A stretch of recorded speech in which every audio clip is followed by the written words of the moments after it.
Alam niyo ba, bago ang pagdating ng mga Espanyol sa mga isla ng Pilipinas, ang mga katutubo ay malayang nagalakbay sa loob ng mga isla at mga karatig na estado ng Asya upang mapadali ang kalakalan at komersyo, pangunahin sa anyo ng paglalayag.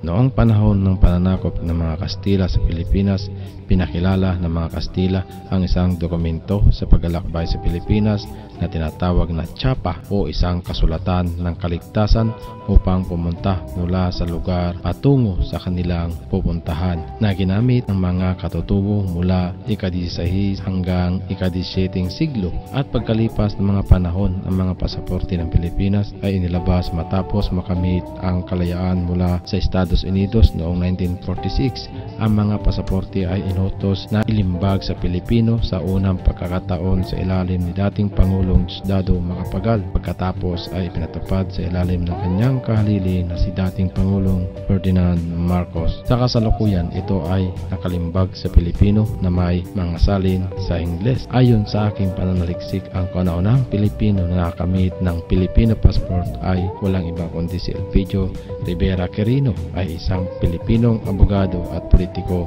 na nagsilbi bilang ika-6 na Pangulo ng Pilipinas mula 1948 hanggang 1953. Sa pagpapatibay ng 1987 Constitution, ang kapangyarihan ng pag-isyu ng mga pasaporte ay inilipat mula sa Ministry ng Ugnayan Panlabas patungo sa kasalukuyan Kagawaran ng Ugnayang Panlabas. Ang Philippine Passport Act of 1996 ay namamahala sa pag-i-issue ng mga pasaporte ng Pilipinas at mga dokumento sa paglalakbay.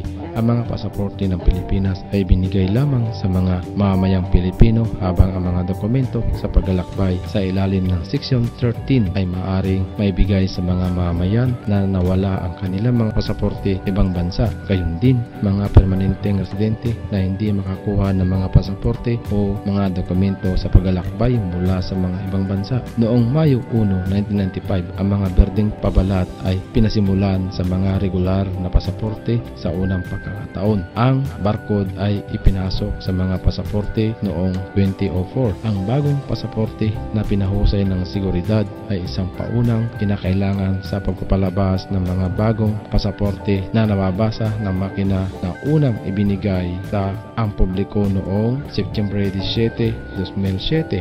Ang Pilipinas ay dating isa sa ilang bansa sa mundo na hindi pa nag-i-issue ng machine readable na regular na pasaporte, kahit ang machine readable na pasaporte para sa mga pampublikong opisyal ay na-issue na mula noong Hunyo 18, 2007. Noong huling bahagi ng Hulyo 2008, inihayag ng DEP ang mga plano at mga posibleng pagpapatupad ng bagong biometric passport system para sa mga bagong pasaporte. Inaasahan na ang gobyerno ay magsisimulang mag-issue ng biometric passport sa katapusan ng 2009. Noong August 2009, ang unang biometric passport ay inilabas para kay Pangulong Gloria Macapagal Arroyo. Ang e-passport at may iba't ibang mga tampok na seguridad, kabilang ang isang nakatagong naka-encode na imahe, isang ultra holographic laminate at isang tamper-proof electronic microchip para sa normal na pagpoproseso ng 20 na araw o para sa pagmamadali ng pagpoproseso ng 10 araw. Noong Agosto 2, 2017, inaprobahan ni dating Pangulong Rodrigo Roa Duterte ang Republic Act 10928 na nagpapalawig sa bisa ng pasaporte mula 5 taon hanggang 10 taon. Nilagdaan ni Foreign Secretary Alan Cayetano ang Implementing Rules and Regulation or IRR ng bagong Philippine Passport Act noong Oktubre 27, 2017. Ang batas ay pinatupad noong Enero 1, 2018. Maraming salamat sa inyong lahat na binigay ninyong oras sa aking munting channel. Paalam!